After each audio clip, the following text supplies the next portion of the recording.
I started thinking in my mind, I don't think I'm going to remember the end of this. And then I could feel myself like getting nervous, and you could hear the shaking. And I was like, whatever, let's Just keep going. Some ways, I mean, you remember it best when you don't think about remembering. No, that's true. And I'm sure Augustine has tons of stuff on this. I haven't gotten to that part of the Confessions yet, but I was actually thinking more of another philosopher, the banjo dude. What's his name? Patrick Costello. Yeah, that guy. Yeah, he was not related to George Costello. Actually, kind of looks like he could be. Yeah. But his comment on when he said, "Yeah, I hit a bum note there, but yeah, you just got to keep going." I every time I when I'm playing now and I play something wrong and I stop and then I start over.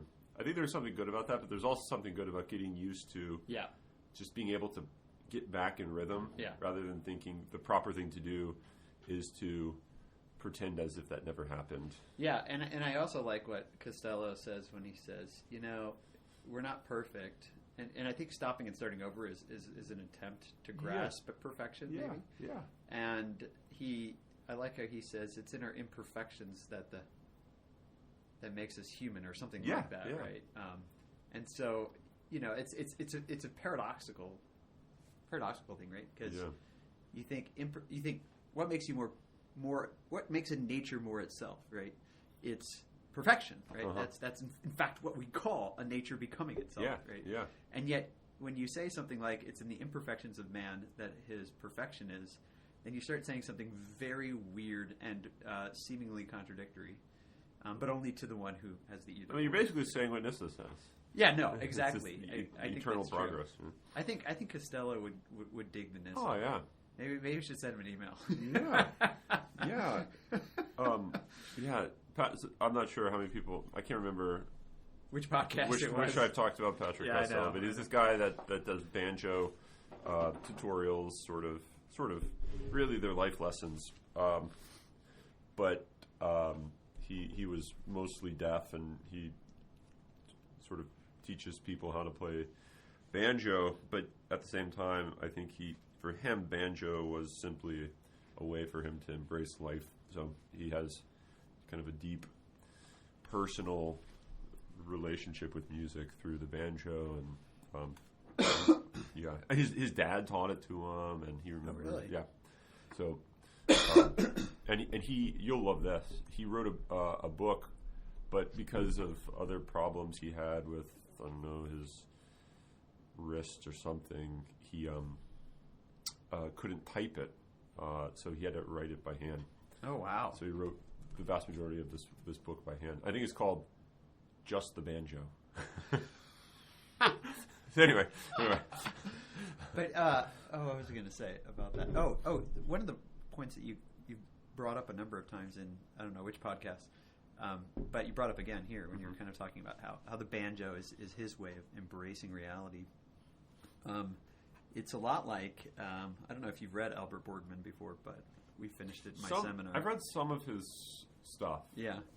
But he's really, he has this very interesting, what he calls, I think he calls it a focal practice. He said everyone should, sort of in the midst of, especially the technological paradigm, have some sort of focal practice. And an example that he was giving was raising show horses or something like that. Not show chickens. No.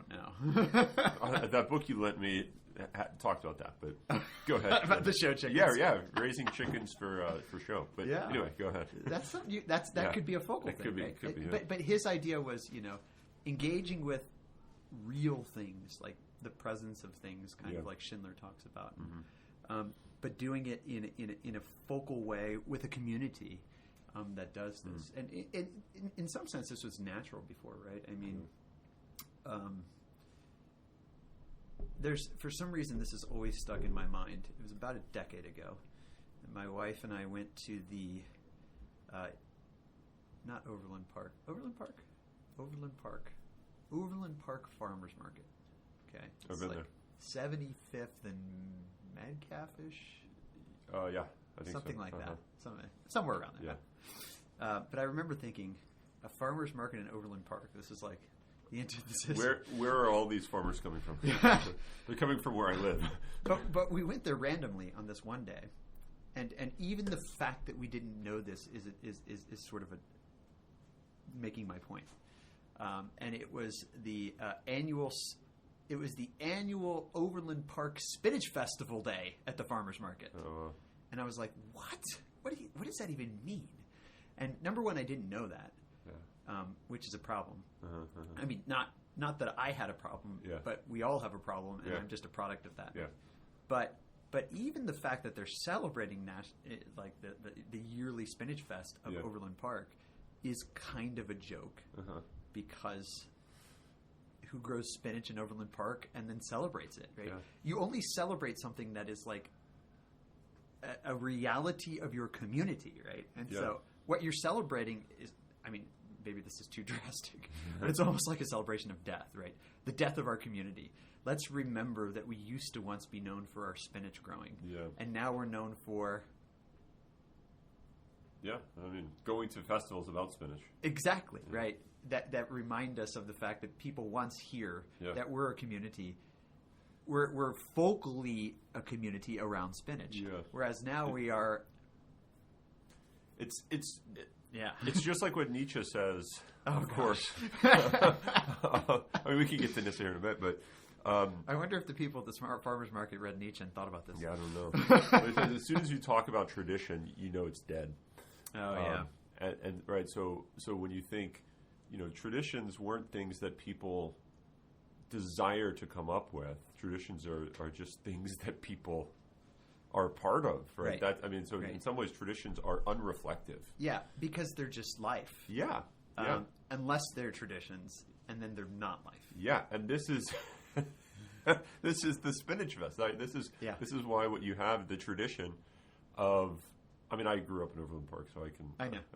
And you were just like right on. I grew up near them, so outskirts of. So not only do I know them, but you know how to make fun of them. I have a particular hatred. Yeah, but I was the guy that was trying to. I think I talked about this earlier, maybe about trying to resist the Overland Park. Yeah, then knowing that, but then realizing, but that was just like my own. Your own trope. My own brand.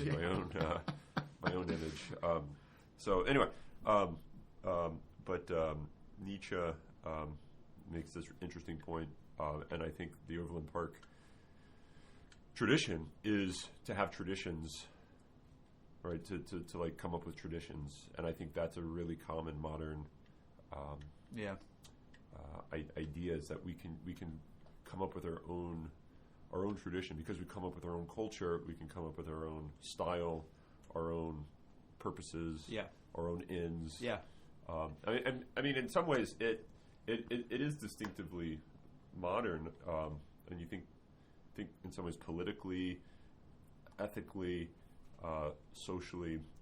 You can just at the snap of what do you snap? Fingers. Snap of fingers. I was thinking sugar snap peas because I have peas. At the snap of your fingers, you have what really took generations to found. Right. Just add water culture. Yeah. Right. and so I think what we try to do with like farmers markets in the suburbs is thinking like, oh yeah, we can have the rural sort of experience. It kind of goes to some of what Gregory says actually, because it's this question of can you have these two things together? Yeah. Suburban life and true community, like people who are folkily united on a specific thing like spinach. Right. Spinach growing. Right. This also reminds me of not Nietzsche but Riches. Yeah. Who said to me once, "Tourism is a sign of the death of your culture." Yeah. Yeah. Which really makes me think about these certain countries that are very much, basically their main income is tourism. Yeah. Right? I mean, Italy is the one I'm thinking of, having had the most experience there. Yeah. But even states in the U.S., I mean, most people that are from a maiden tourist state, you realize what you have is like a pseudo culture. Yeah. I mean, so my parents are down in Florida. Yeah, that's true. And I think in some ways most of the culture there is based on sort of putting up a front of what the culture. What people think, what they want of culture in Florida to be. Right. So if I go there for a week, I'm going to be able to consume what Florida is. Yeah, and it's sort of different in different areas. The Floridans are happy to present a consumable bit of Florida, which once you make it a bit, it becomes not itself. And it can be packaged in different ways. It can be packaged for those that are retired. It can be packaged for those that are. Family oriented with kids, or spring break, breakers. You sort of pick your package. Yeah, that's travel package. Which is actually makes me connect the two of Italy and Florida, because what did I continually refer to Florence as? Although it's beautiful and there's amazing art there and architecture, it's ultimately been turned into what I call medieval Disneyland. Yeah, which is in Florida. Exactly. That's the connection. And Dr. White worked at Disney World. And made fun of Michael Jackson to his face. And he just threw a backhand to Michael Jackson. Michael Jackson didn't know what to do. And ultimately, in everything that he told us about his job at Disney World, he was the one who was pointing out the absurdity of exactly what we're talking about, right? Yeah. I mean, even his. Oh man, you just got to hear the stories, guys. You just got ask Dr. White. Yeah. Everything I've ever learned has come from Dr. White. At least anything worth learning. Yeah, anything that I'm happy to have learned. All right, we should get into Nyssa. I'm sorry. That was actually really, really helpful to me in many ways. Actually, the Nietzsche combination with the tourism and the riches quote having to do with the spinach fest. Yeah. I mean, all of this culminating with Dr. White. Yeah. Well, of course, that's the best part. Okay, so we're starting here. We can jump around. I mean, last time I felt kind of like I was a slave to the text a little bit too much. And it seemed like it made it kind of boring. No, I didn't find that at all. Well, I hope that others didn't. As Augustine says in his De Catechizandis Rudibus, if somebody is listening to you and they look bored, just know, or if you're bored and you look at somebody and you might think they're bored, just know that you're more bored than they are, because you've said this before and they haven't heard it. Oh, there you go. It's really good. It was really good. It was really enheartening to like a teacher. Yeah, I know. I was just going to say that. Remind yourself of that every fall semester. Well, every spring semester when I have intro. Okay. But I'm joking around here. So yeah. All right. I mean, I had the experience you had. Talked to me about right before we started recording this, which is that you get this experience of, okay, I kind of think I get what's going on. I kind of, like, somewhat repetitive it seems. And initial reaction that I had to that was, maybe I can just skip. And then I was thinking, but there's something fruitful about reading through the same thing that you've heard before, because the first time you heard it, you hadn't heard it before, and so now you have a completely different experience of reading it. So, I mean, this is getting real deep. This is sort of like an analysis of reading. Cool. And this came in light of Nyssa, so I don't know if this is off topic or on topic.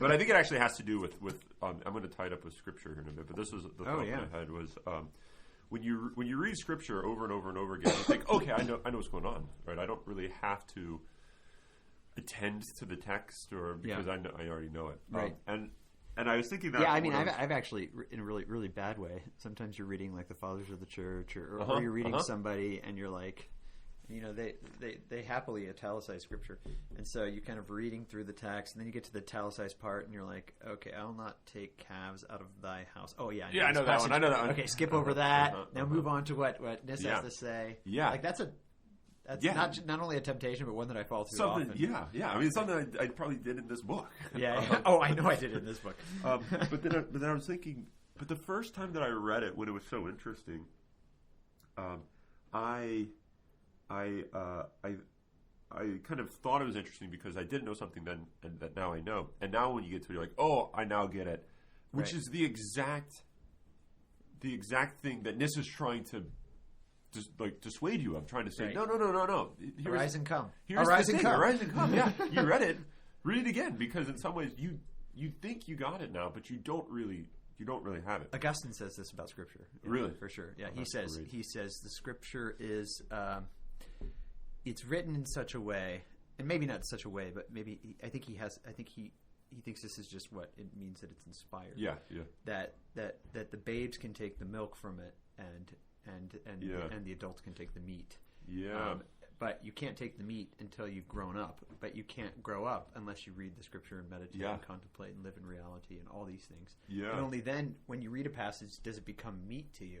Uh-huh. Even though the same passage would be milk to somebody else. Right. But the milk is good. Yeah. Right? Yeah. But it corresponds to the stage that the person did. I mean, Nyssa talks about this, right? Yeah. When he talked about Christ growing in wisdom, age, and grace. Yeah. At some point. Yeah. In this.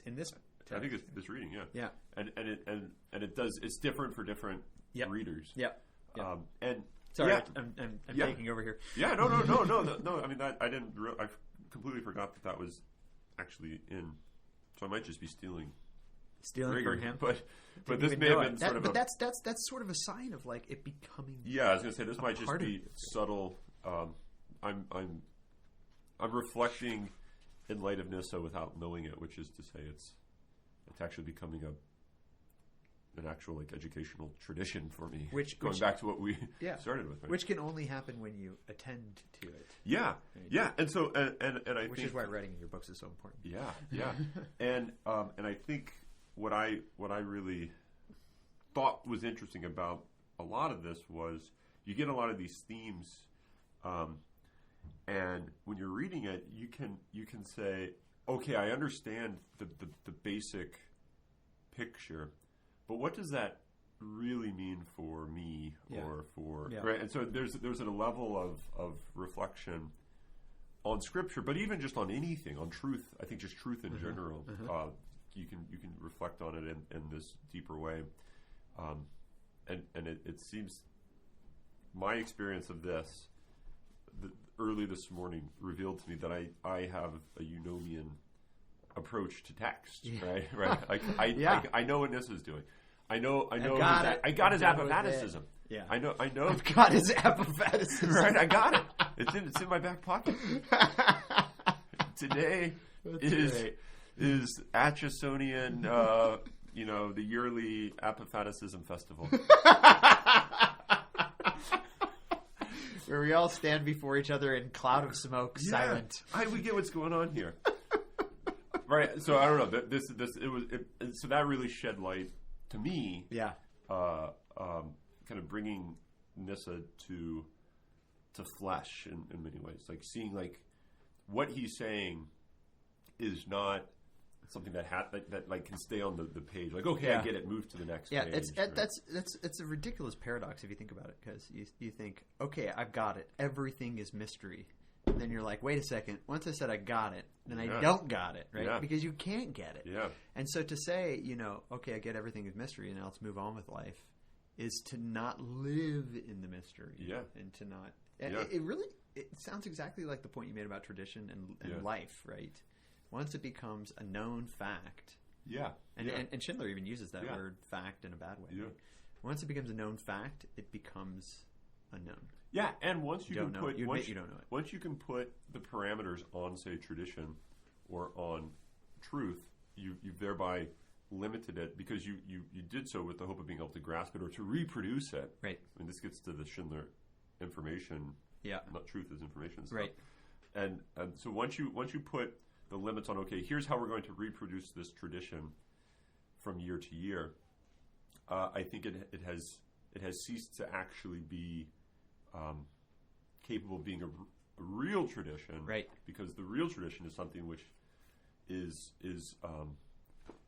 it sort of holds you. You don't hold it. Yeah, right. And it's a living reality, right? It's very much like that Peggy section in his Portal to the Mystery of Hope, where he says that the Word can only be warmed in the human heart, right? Because it's a living word, and it's only in a person that he can be passed down to another. Yeah, it has to be through a living. I don't remember the terminology he uses. Yeah, I think I remember that. And I'm afraid I'm going to not do justice to it. You can never do justice to Biggie, so don't worry. Even reading him doesn't. I know. Probably have to read it in the original French is the problem. I know. Although you know who does? Schindler. Well, Schindler. Oh, Riches. He has a pocket French version of it. Did you know that? I know he does. Anyway. Here, I thought the section on the cinnamon. Okay. I really liked okay. For reasons that may also be somewhat beyond the text. Good. Well, speak to me about it because I wrote in this, but I was kind of like, okay, he's saying this. Okay, got that, and then I moved on. So okay, but I thought this was page 234. 234, page 234, section 63. Well, no, wait. Before that. Sorry. Go to the end of section 62. Still on 234. Saffron. The saffron. Yeah. This actually moves into 63 thematically, although it's a different, in some ways, different theme. It's still the same general. It does look like it's the same homily, and it goes A to C in 62, and then D to the next. It looks like it's the next section. Yeah. So this might actually just be a continuation. Yeah. So he's giving this interesting interpretation of the flower, and how the flower. There's the standard interpretation. Then he gives his own theological interpretation. And he says here are two different interpretations. And it gets into botany. Yeah, and he gets into botany, and I think it was really cool. It's make sure you don't misunderstand or take the wrong flowers, which is the wrong theological. Flowers. Yeah, the false flowers. Because you're not going to be able to make the right dye. Yeah, Daniel's endnote was actually helpful on that because, of course, living in a technological paradigm, I don't know what saffron looks like. Yeah, I know. I mean, I might not anyway. Living in Atchison, it might it's more of a tropical plant, but nonetheless, I don't know if he would have known what corn looks like. Maybe he would have. Yeah, probably not. I don't know. But anyway, go ahead. So he wouldn't have known anything about corn in the jar. People on Rocky Top don't know what corn looks like either because it all comes in the jar. Yeah, they think corn is liquid. Anyway, that wasn't on this one. Oh, was it? Oh gosh, see, our podcasts are all running together. Okay, that's okay. Well, listen to Rocky Top by the Osborne Brothers. Listen to that. That'll make your life better. Okay, but the end note. The end note, he talks about just kind of how it works. The flower, how the flower is it grows and it has three different fertilizing stamen. Mm-hmm. This is page 296. It has three orange colored stigmas, which when reduced to the powder can be used for dye. By the three flowers of the saffron, he means these three stigmas. But then he talks about the false flowers, and he says, growing in the same way, there are several varieties which Gregory could have intended. I love that. Yeah. I mean, it's so obviously there's sort of this double blossom that happens in the saffron flower. Yeah. And if you guys, I mean, I don't know anything about saffron except for the fact that when I look at the spices at the store, it's by far the most expensive. Yeah. One. I mean, it must be very difficult to harvest. Yeah. Or grow, or both. Or distinguish the true from the false. Maybe I could buy some of the false stuff for some pretty cheap. Yeah, I know. I bet Great Value has some of that. I'm sure they do, right? Always save. Yeah. Always save saffron. Stay away from it, right? Anyway, back to your point. Okay. So he gives it this really cool. Here's a new interpretation. I know there's a standard interpretation on the table, which it's kind of neat that he says we've already done this. We've used this image before, or the tradition in some sense, right, at the time. And then he ends the section, I think, in a way that goes back to what we said it when we were talking about the actual book of the Song of Songs, where he says, of these two interpretations, I will leave it to the hearers to choose as they will, either one or both. Yeah. Right? So it's look, I mean, interpret this how you will. Yeah. Right? It's up to you which one, you take to be the bass. I mean, that I thought was really I like that because it's not exclusive, and it is a recognition of the mystery of Scripture. And he goes on. So this is this is great. I bet de Lubac. I bet he was aware of this passage in Nyssa. He had to. I mean, this is Danilou. Yeah. Right. You imagine. You imagine. They were buddies, and Danilou was. I think he was Jesuit. Yeah, I was going to say. Jesuit. Yeah. And he but then he goes on. Here's the reason why you can choose either one or both.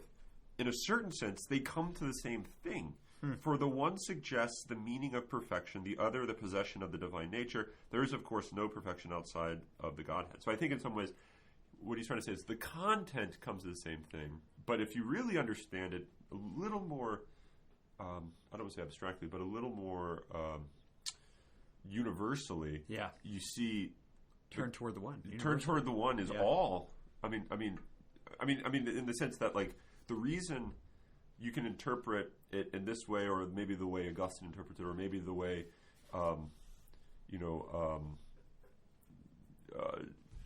John Betts living today interprets it, or what have you. I mean, whoever. I mean, pick whoever you want. The reason all these can be taken as acceptable, even though they seem to be saying completely different things, is because they all have the ultimate same meaning, which is the turn towards the divine nature. Right? They lead the reader to union with the divine nature, and that's like the content of it. Which is the whole point of the Song of Songs. Right? The whole Song of Songs is all about the nuptial imagery between the bride and the bridegroom, and the desire for unity with each other, right? And he doesn't shy away from the desire that God has for the bride either. Right? And neither, of course, does the Scriptures.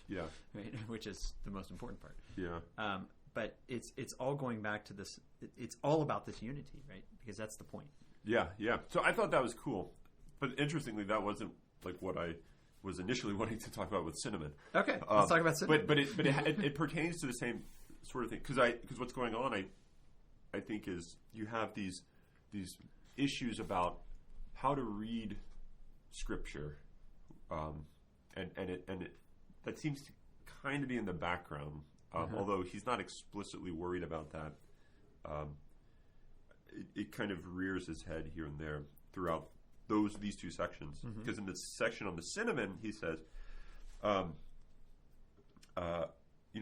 passage, I think he quotes it somewhere. It's about the cinnamon is in the it said that cinnamon wells up from your mouth. I think he's quoting the canticle, although I don't see the actual quotation. But the idea of the cinnamon is in the mouth, and like the fragrance or something. And he says, so what in the world could this mean? And he says, it is said that cinnamon possesses quite varied and diversified applications because of an innate property it has, and some of these would seem to pass belief. And he goes on to say, look at all the ways that people have said cinnamon was useful, was like what cinnamon was capable of doing. And it's all this really false stuff. And he says, we kind of recognize this is at the end beyond belief, beyond our power of belief. We can't actually believe cinnamon does this. So I actually noted the three things he said, right? First, if you boil it, it chills the water. Second, it kills anything that like bacteria and mold and stuff. And third, if you give it to someone while they're sleeping and ask them questions, they will speak to you and they will tell you the truth. Only someone who has never had cinnamon rolls could believe that. Right? I mean, this shows you the rarity of cinnamon. Right? And again, sort of our blindness to the maybe the glory of cinnamon because it's so prevalent. For us, right? In the first world. And so I was thinking, this is bizarre. This is weird. And I like what he does with this. I don't know how much of this I want to read and make the podcast just about cinnamon, but bottom of 234. This is turning into a cooking podcast. I know. Saffron and cinnamon. And spinach. And corn. Liquid corn. Okay. Let's stay serious. Okay, so the bottom of 234. this, I think, is a really serious point. I want to talk to Ramage about this. It would be rash and overcredulous to put complete faith in these assertions without making an investigation of their truths. So it's like, this cannot be. Yeah. This is probably not true. I mean, I don't know if Nyssa has great confidence, but he says, this is just beyond belief. I can't, no one can believe You'd this. have to test this. And in any case, cinnamon is mentioned in the list of the fruits in our text with some hidden significance. So he says, but bizarre enough, cinnamon seems to play a role in the scripture. And in some ways, he goes on to say, don't let the fact that it has these false actual meanings not be capable of having a role in this, called the spiritual sense, right? Or the symbol. I mean, he uses the word symbol, or the deeper meaning. Yeah. Yeah. And so what you have is you have these false empirical views giving rise to deep spiritual insight. That's very interesting. I mean, and he goes because here's what he does. So it's almost like the spiritual meaning of cinnamon here is not based on the nature of cinnamon itself. Yeah. But on the tradition of the nature of cinnamon. The erroneous, probably. If I had more time, I read this like starting really, really early this morning and I finished like 20 minutes before I came over to your house. But if I had more time... I did that with Schindler, too. Okay. I was thinking about putting the book down and doing some research on cinnamon and how... like what the tradition of cinnamon was, because I have a feeling that this wasn't just, here's something that some people say about cinnamon. Because I think what he's saying is the author of the text thought this about cinnamon. Oh, I see what you're saying. Like this goes way back, like Eastern culture. Yeah.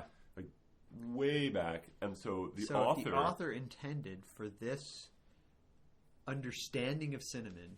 Yeah. In his use of cinnamon, or maybe not. I mean, again, is this a song that was sung in a wedding? Yeah. So it could go back further than the author, right? Yeah. Who is not technically the author, but the what do they call him? The redactor. Yeah. Right? The editor. That's really interesting. Yeah, and he puts it very very directly. Top of 235. Hence, I feel that we should not neglect the tales that are told of the cinnamon or anything else which it may seem good to add in this connection. And then he goes on to talk about, because the real meaning can be had in light of the false empirical meaning, that when you put the cinnamon in the mouth, you only speak truth. Right. And he says, that's the real meaning. That's real cinnamon there. so that the use of it in the case of the bride is to speak about that virtue, which is like always what he's obsessed with. Perfection, if you want to call it that, right? That perfection is this unity with the truth, always speaking the truth, being in harmony with the truth, in tune with the truth, or something like that. Yeah, and he puts it. I mean, this is so that if you didn't, sorry, I keep no. If you didn't know the ancient false traditions on cinnamon, you would not understand this passage. Yeah, and this is why I want to talk to Ramage about this, because I mean, this lines up with the questions about the false biology that they thought, the false cosmology they thought. Yeah. And here, I mean, you have an early Christian giving just a sort of a brush of the hand, but not really like dismissing the falsehoods, but saying the fact that these are false has nothing to do with using them with the revelation. Yeah. Right. The false tradition reveals the true meaning of Scripture. That's fascinating. Ramage also teaches wisdom literature, so he teaches Song of Songs. I wonder. Oh yeah. Maybe we should do. Maybe we'll try to get a short little conversation with him. Yeah. See if we can record it. Yeah. Oh, yeah. But I thought that was. And he goes on in 235 again. If in the sleep of this life you put the sober cinnamon of reason into your mouth, like the sleepless and ever watchful angels, you will bring forth clearly and accurately the meaning of what is said. Thus, by the truth of your speech, will you imitate the vigilant angels? And so, I mean, like he uses this beautiful example of the sleep of this life. When the cinnamon is put into your mouth, you then reveal the truths of like wakefulness or I mean it's which is like the truth that flow from because that's flowing from this idea of putting the mouth in the sleeper and they speak truth. Yeah. So I don't know. I just thought that was and that ties up with that previous paragraph about interpret this how one or both. Yeah, either one or both. I mean it seems. I don't know. This also explains why, and maybe this is a further sort of explanation of this point, right? How do we know that the cinnamon means this? Because of the community false understanding of cinema that's been passed down. Yeah. Right? But I wouldn't have understood that the section on cinnamon was so good and important if I hadn't done this with you. Yeah. Right? I think there's something to be said about revelation happening in a communal context. Yeah. Right? Yeah. And it doesn't happen in individual void. Yeah. Yeah. Which sorry for all of you sitting there with your headphones on listening to this podcast by yourself. Yeah. Go talk to your parents or your siblings about cinnamon. Tell them that you want to put cinnamon in their mouth at night and ask them some questions. Yeah. Or at least have apple cider cinnamon with them or something. Okay. Wow. So I don't want to. I did not get that from that at all. I am so happy you brought that up because that is, I think it's fascinating, and I think I now know why you said when you first said I want to talk to Ramage about this. I was like, why do you want to talk to Ramage? But now I know why you want to talk to Ramage because he grows all sorts of things in his backyard, which he does, right? Another guy doing the same thing, right? He has olive trees. Anyway, sorry. Well, I keep wanting to push to the back of this section because, we could start with the food, but then I want to get to the sober intoxication and the watchful sleep. Yeah. Which of course, both of that language was used in that sentiment section, right? The sleep. Yeah. And the sober truth. The sleep and the dream and what did he call it? The sober cinnamon of reason. Right. And this also sounds like I hate to say it, but I'm saying it for Dan's sake. Dostoevsky. It really sounds like Dostoevsky. His understanding of the madman being the one that sees reality as it is. Yeah. There's always drunkenness. I mean, there's always drunkenness in Russia, but but drunkenness for Dostoevsky is seen as some sort of a sobering of the person. It is. Now, I'm not recommending you guys go get drunk. But we're talking about... We're not doing it, but Solomon's telling you from the Song of Songs. He's telling you to go get drunk. But it's I think it's fascinating. What did was it Danielou that called it this? Or maybe it was Gregory himself. No, it was Schindler. Talking about the coincidence of opposites or something like that, right? No, that was him. That's in here. Yeah, no, he does say that somewhere. Near the end, I think. Yeah, I'll find it. Right near the end. But let's do the food of the bridegroom real quick. 237, because I found this to be very interesting, and it goes back to the sort of the erotic nature of divine agape, right? Because as the Song of Songs is, it's the bride singing to the bridegroom about his beauty and his wonder, but it's also the bridegroom singing to the bride, who is in some sense enamored with the bride and is praising. I mean, sounds insane, right? God praises me for my goodness, right?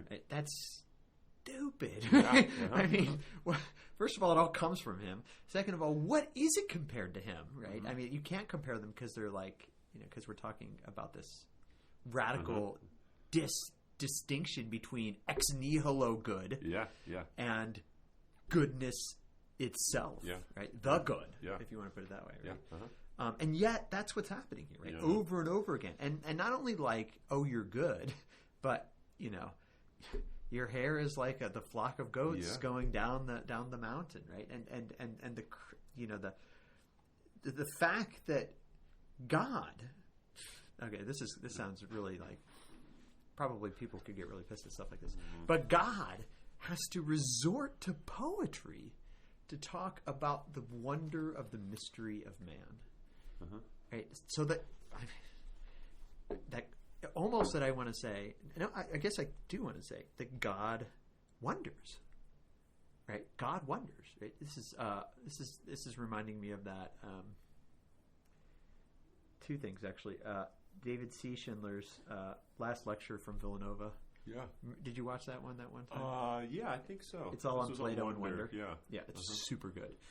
It makes me think of that, but it also makes me think of Balthazar's point of the son who stands in wonder at the Father. But this is maybe even going further, saying that the Father, or that God, the three persons of the Trinity, wonder at what they have made. Yeah. Which is... Yeah. I mean, listen, if I'm the son and I'm looking at the Father, all right, and I'm going to admit a Balthazarian point that I wonder at his greatness and that he would give himself to me that I can be, which is what happens with the Son and the Father, right? In a non-creation way, right? I'm not you know me. Yeah. In a non-creation way. But that I would that I would be able to see him and still look at the world and say, "Wow." Like seriously. Yeah. But that seems to be what's happening in the Song of Songs. And Gregory's bringing it out. And on 237 he begins the section by kind of bringing up these points that someone would make. You can't really be saying that because I mean, in the sense that how in the world could he feast when he is the bread of life? Yeah, like no, I think this very first section is worth reading. I mean, here's this is Canticle 5:1. Let my beloved, she says, come down into his garden and eat the fruit of his apple trees. Okay, so before I even go into Gregory here, it's the bride talking to the bridegroom. So the creature talking to the Creator, saying, "Come down into your garden and eat the fruit of your apple trees." Right? Yeah. And Gregory kind of brings this out. Right? Here's a cry from the heart. Here is a fine, high-minded soul surpassing all the bounds of generosity. And whom does she invite to enjoy her fruit? For whom does she prepare this banquet out of her own store? Whom does she call to the feast on what she has prepared? Right? It's kind of like I feel like this is tongue-in-cheek. Like, oh, you've made this great feast for... Yeah. And then he goes into this, right? Yeah. Him from whom and by whom and in whom all things exist. Yeah. I've made this great thing for you. Like it almost reminds me of like, one of my kids making some dumb, very misspelled. I mean, not dumb. I shouldn't say dumb because it's not dumb because of the gift, right? This Gabriel Marcel's in the background of all this, right? Yeah. But they give to me this, poorly drawn a picture of me and them, right? Inevitably, I'm in the past few months, Genevieve has drawn everybody with ballerina outfits on, including the men, beards, and tutus. So I've got a tutu on. It's like Lord of the Rings on stage. Exactly. But so I've got a tutu on. There's like an excessive amounts of hearts on it. Like just way too many tips. You made your point. Okay, we get it, right? But that's the like that. And then she says, "Here, I made this for you," and expects this like wondrous like awe from you, and you're like, I could have done that in about 2 seconds, but but it's not. That's not the point, right? That's not the point. But this is kind of what I'm thinking of, right? She calls him to, hey, come to this feast. I've made this awesome thing for you. And she calls him from whom and by whom and in whom all things exist. Who gives sustenance to everyone in due season, who opens his hand and fills with blessing every living creature, who descends as the bread from heaven, gives life to the world, and from his own source pours life upon every creature. Right? For him, it is for him that the bride sets her table. I mean, it's almost like this is a joke. This sounds like Piggy. Oh, I mean, it certainly does. Just the boldness, of this, right? It does. And I completely see that. But then he goes on and he says, I mean, this is where it gets really fascinating. I mean, that first part's already fascinating. But it gets really fascinating. And the table is a garden planted with living trees. We are the trees. And the food we offer him is the salvation of our souls, as he himself said when he took his fill of our human existence, which is a very interesting way of putting it. My food is to do the will of my Father. Now, when you read that, you think, okay, it's obedience that matters here. And that's true, right? Take this interpretation or the other, or both. Yeah. And I would go with both. And so he says, what is it that he really eats? Well, I would say, he obeys the Father. That's what he does. But Nyssa is saying, no, the obedience to the Father is this. In a sense, consuming men, but not in a consumeristic way, but in a way where they come into him and are united with him and become him, right? But he says even deeper here, the fruit though is our free will, which offers God our souls as it were on a branch to pluck. So he saw us to take it. But we offer ourselves to him, and it's only if we offer ourselves to him that he's going to take the fruit, right? We have to invite him to the banquet, it seems like what he's saying. And then he says this thing which I wrote on the side, mutual cannibalism. But I didn't mean it in a bad way. Yeah. Here, too, we should consider earlier that it was the bride who enjoyed the fruit of the apple, saying, and his fruit was sweet to my palate. Here, however, she herself becomes the sweet, bright fruit offered to the husbandman for his enjoyment. So there's this weird kind of like mutual Eucharistic reciprocity, right? That God gives himself to us, which we could say is just creation, right? We participate in his being. But more so when we talk about, the Christic and of course Christ's incarnation and redemption and its connection to creation is always on my mind. So, I don't want to separate those two things, redemption and creation, as if they're two different realities. Because I just don't think they are. But so he gives him... You've been reading Ulrich and both of them. Yeah, and de Lubac, actually. But I think that this idea of him giving himself to us, then we in turn give ourselves to him. It's again getting to the point of what is this union that we have with each other, right? And so we use this language like mutual indwelling. We use this language of eating. We use this language of abiding in, as he says, right? That we will come and sup with him, right? That's what he says, and we will abide with him, and he will abide with us, right? This being in him and him being in us. It's all just an attempt to try to talk about whatever deification is, and which is what salvation is, which is what perfection is, which is what man is ultimately, right? But I like this. So he uses the language of eating, but he goes on and he kind of, he uses. Well, maybe he doesn't mean this, but I took it this way because of my modern context. Look at 238. That first, not the last paragraph, but the one before that, near the end. His coming down then suggests the operation of divine love. For we cannot be exalted to the Most High unless the Lord stoop to the humble and exalt the meek. So we call him down to our banquet, but that's the only way that we're going to be raised up is if he comes down and stoops, which he does, right? That's what love is. Yeah. Hence, the soul that is rising to heaven calls upon the assistance of the transcendent Godhead and begs him to come down from his immensity and mingle with us here below. And there's that commingling, which we talked about when we actually were meeting in person. The mingling language of Christology, which is the same kind of language that's being used to talk about deification. But in the context of the Song of Songs, I think we can talk about mutual eating. We can talk about nuptial imagery because I think mingling here means that. And the thing that came to my mind when I first saw that, I should have thought, Gregory and mingling and incarnation theology, but instead I thought ChristianMingle.com. I was like, oh yeah, we want him to marry us, right? But of course that's in the context too, although he wasn't thinking ChristianMingle.com. Nyssa gets clearer as time goes on. Exactly.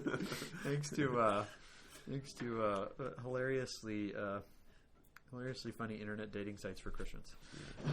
That is funny.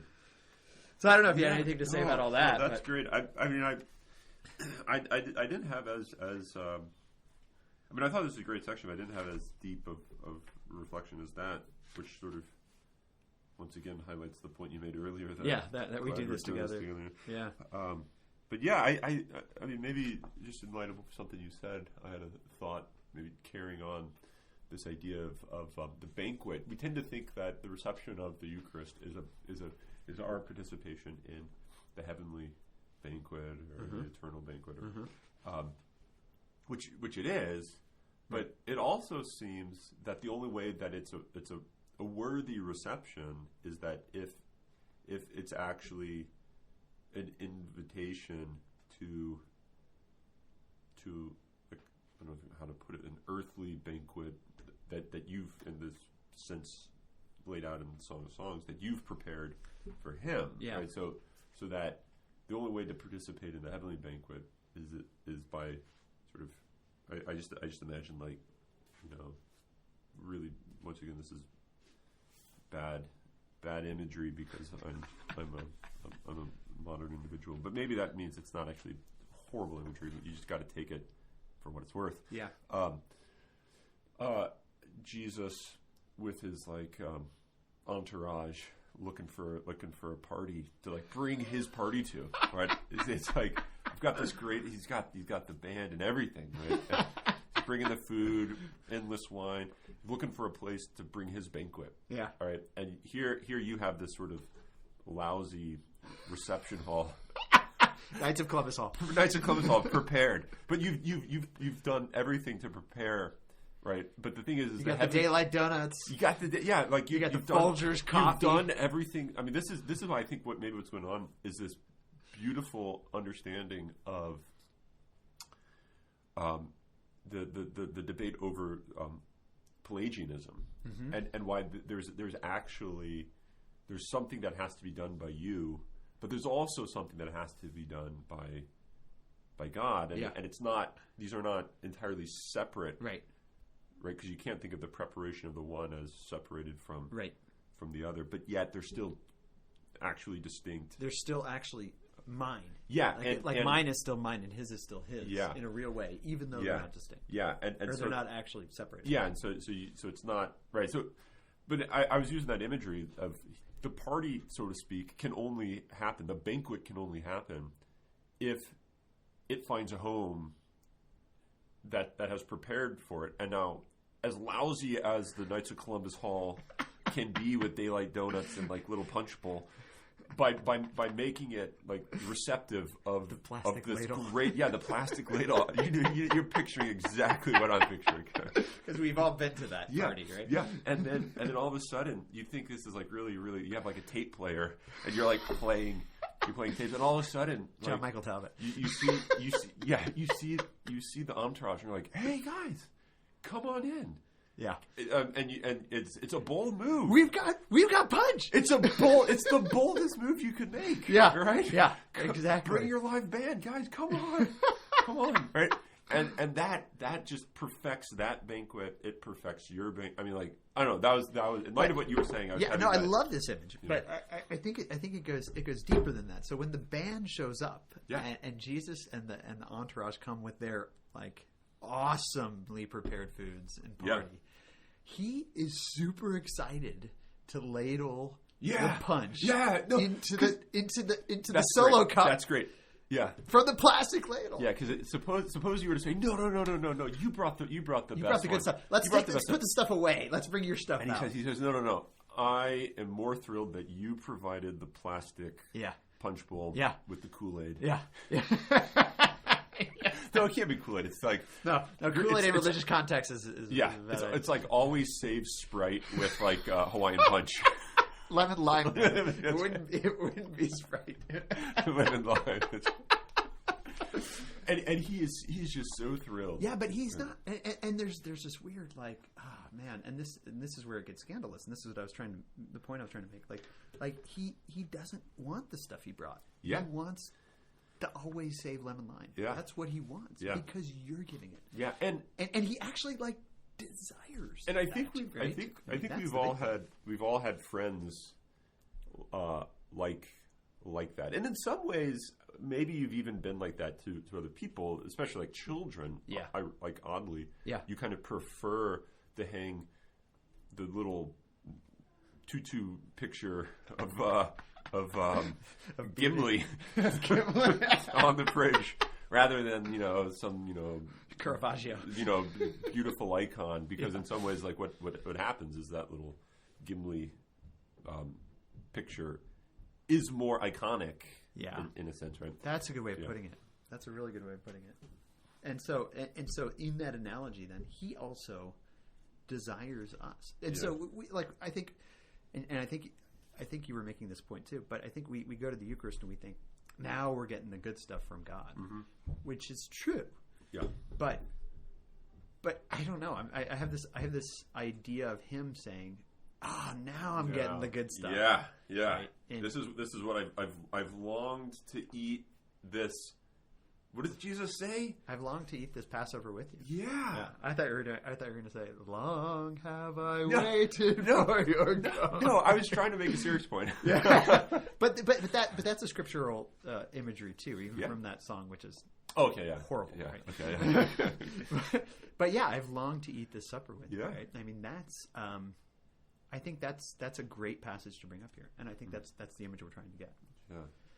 But we should, before this ends. Oh, man, this has turned out way better than I thought it would. This is sorry. This is great. Sorry for it being so great. Let's talk about. I mean, I feel soberly intoxicated and watchfully sleeping here. Okay, so let's talk about that. Yeah. This is what we've seen Nyssa do this all the time, and his commentators, Danilou and Callahan, and all the footnotes that we've been reading. Yeah. Father. Green, Ignatius Green, right? All of them have been saying, he loves doing this paradoxical, oxymoronic word next to its opposite. Yeah, right? yeah. And this happens in these two sections. And he does it on 236 with the river.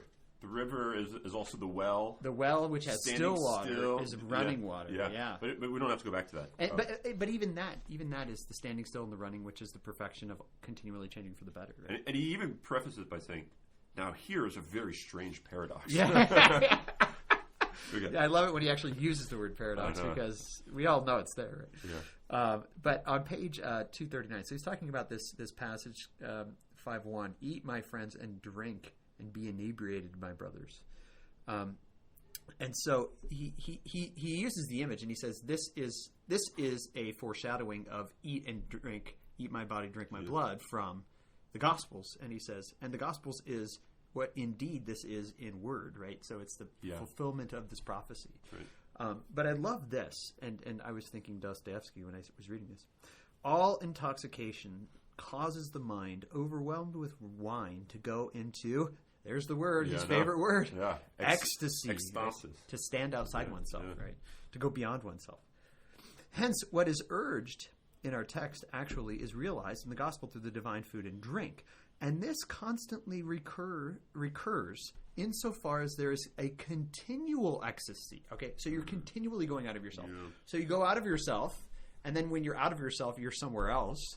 But then you go out of that self, right, into somewhere else. But your continual ecstasy in this food and drink, that is, there is a transformation from a worse to a better condition. I mean, there it is. There's his definition of perfection, right? Yeah. And then he goes into this explanation of the scriptural guys, right? David, who saw the divine beauty and said, every man's a liar. That's a great line from the Psalms, man. I think that is true, right? Yeah. But when he said every man's a liar, he gave us some hint of that ineffable treasure. So he was not lying that everyone's a liar in some sense, right? Yeah. And then he talks about Paul talking about sobriety. And he talks about Peter being hungry. And he talks about the dream at Joppa, right? Where everyone is revealed as being clean. All things are clean. But this last paragraph, I think, is interesting as well, right? So he talks about it as being a sober inebriation, because it's only in the inebriation and this is like the recognition that you don't know that you do know, right? Yeah. It's when the bride finds him out in the night, passing by all of the angels, and saying, "Okay," and all of the names. Okay, I can't name him. Oh, there he is. So in the same way, I think that's what's happening here. But he says, "This then is the inebriation which the Lord exhorts his table companions, and it is through this that the soul's divine ecstasy takes place. Rightly does the Lord urge those who are close to him by their virtuous life, but not those who stand afar. Eat, my friends, and drink, and be inebriated, my brothers. He who eats and drinks unworthily eateth and drinketh judgment to himself," right? 1 Corinthians 11. And we always take this in the Eucharistic context. I mean, that's what Paul was intending. Yeah. But obviously, maybe he was intending more than that too, right? When we start looking at this idea. "And rightly does the Lord address his brothers as those who are worthy of his food. For whoever does his will, the word calls his brother and his sister and his mother, right, from Mark 12. Yeah. But I love this because this whole line, which when you first read it, you're like, okay, so this is like Jesus went beyond this. We shouldn't get drunk with each other. But this is like the most gospel passage of all of them. Yeah. I mean, the Gospels continually come up here. Yeah. And I mean, this whole thing's a commentary on the Gospels. Yeah. And it's that point that he made, I think it was at the very beginning of the excerpts from the commentary. How in the world can we take this passionate language serious in light of the aesthetical theology that he espouses? Right. And it turns out it's actually passion that purifies the passions. And here what he's saying is this type of inebriation. It's a type of drunkenness. That makes one sober. Yeah. And therefore it's like it's drunkenness that is the way in which you find yourself, which is to say like your true self, which is the going outside of yourself is the way that you... Which in a distorted way makes me think, like, is this the reason that people are so attracted to getting drunk? Yeah. Because they don't know them. They have this, like, sort of nihilism within them. Yeah. That I am a nothing in the way that I live my life in reality. And I need to find myself by going outside of myself. So the attraction of drugs and drinking is actually, in a sense, sparked by this true desire for ecstasy. I imagine most people that have taken really heavy drugs would say that's exactly what I'm looking for. Yeah. Right? Is that type of ecstatic. But the problem is, and this gets right into this next section of watchful sleep, right? The problem is that they're looking with the bodily eye rather than the spiritual eye. And how does he start the next section? I don't know. What follows? Sleep usually follows drinking. Yeah. Well, this is interesting because he's going on to the next line, right? Yep. I sleep, she says, and my heart watcheth.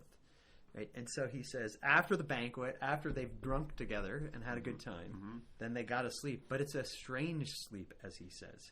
Oh, here it is. 241, near the top. Yeah. In this case, there is a strange and contradictory fusion of opposites in the same state. For I sleep, she says, and my heart watcheth. Right? And I love how he says this. Sleep is an image of death. Right? And so something has died if there's sleeping going on. Yeah. And I'm going to read my idle thoughts here in a second. Yeah. We'll talk about that as we get to it.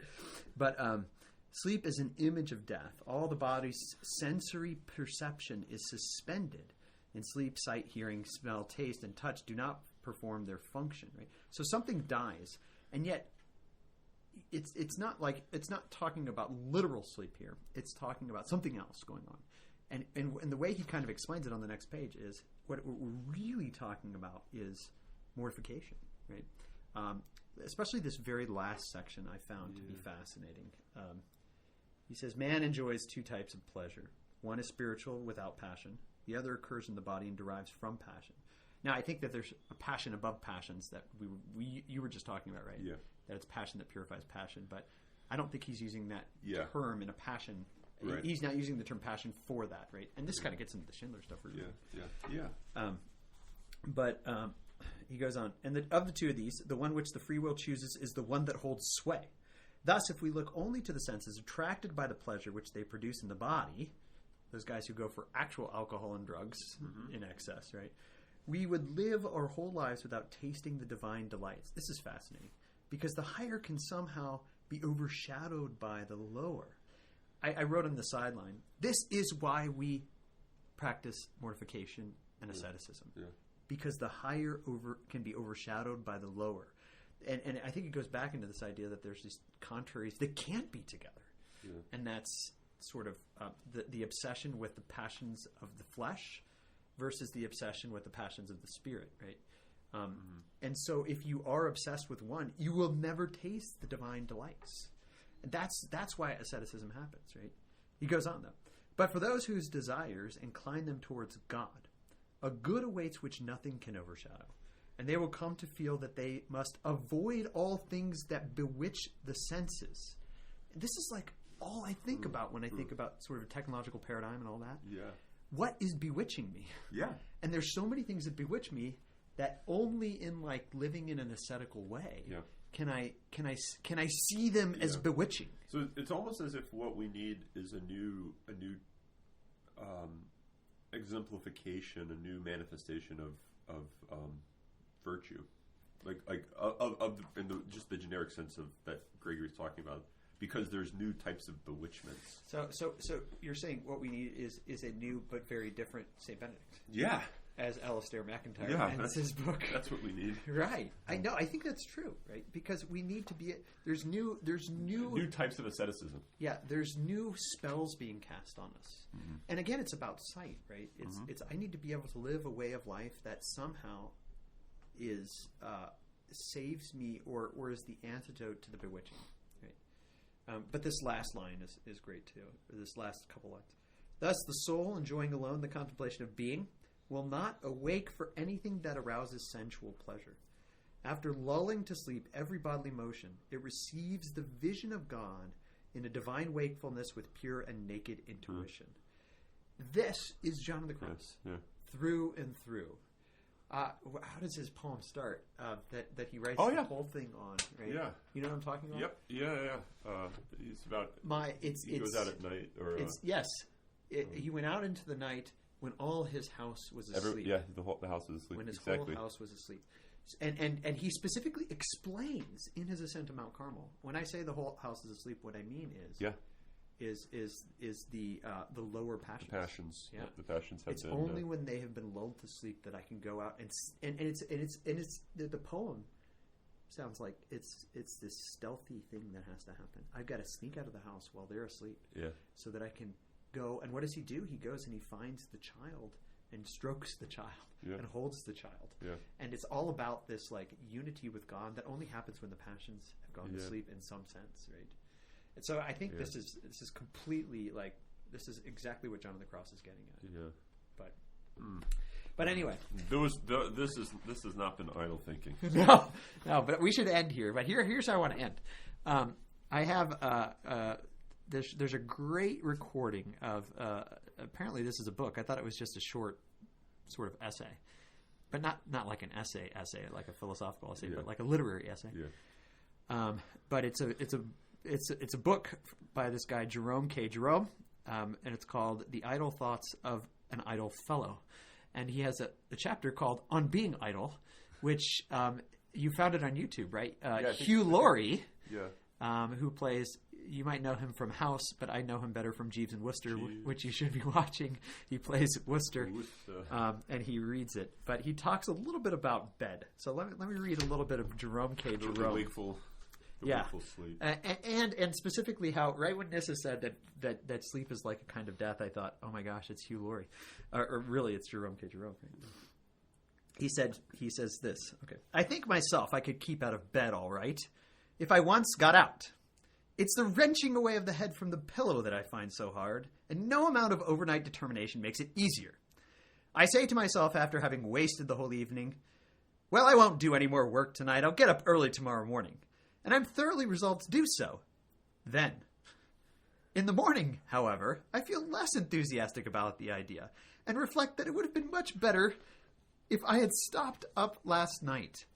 And then there's the trouble of dressing, and the more one thinks about that, the more one wants to put it off. It's a strange thing, this bed, this mimic grave, where we stretch our tired limbs and sink away so quietly into the silence and rest. O bed, delicious bed, that heaven on earth to the weary head, as sang poor Hood. You are a kind old nurse to us fretful boys and girls. Clever and foolish, naughty and good, you take us all into your motherly lap and hush our wayward crying. The strong man full of care, the sick man full of pain, the little maiden sobbing for her faithless lover, little like children, we lay our aching heads on your white bosom, and you gently soothe us off to bye-bye. Our trouble is sore indeed when you turn away and will not come for us.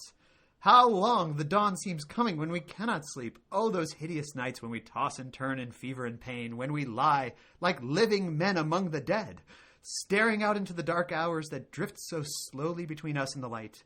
And oh, those still more hideous nights when we sit by another in pain, when the low fire startles us every now and then with a falling cinder, and the tick of the clock seems a hammer beating out the life that we are watching.